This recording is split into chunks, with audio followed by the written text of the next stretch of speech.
भारत ठामपणे घेऊन बसलेला आहे.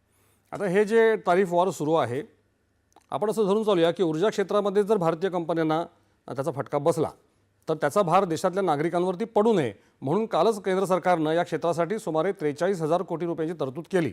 आता याशिवाय इतर अनेक उपाय अंतर्गत पातळीवर सुरू असतील तर त्याविषयी आपण काय माहिती देऊ शकाल?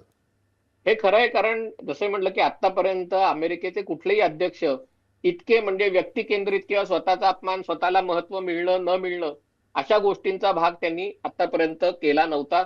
पण डोनाल्ड ट्रम्प याला अपवाद आहेत आणि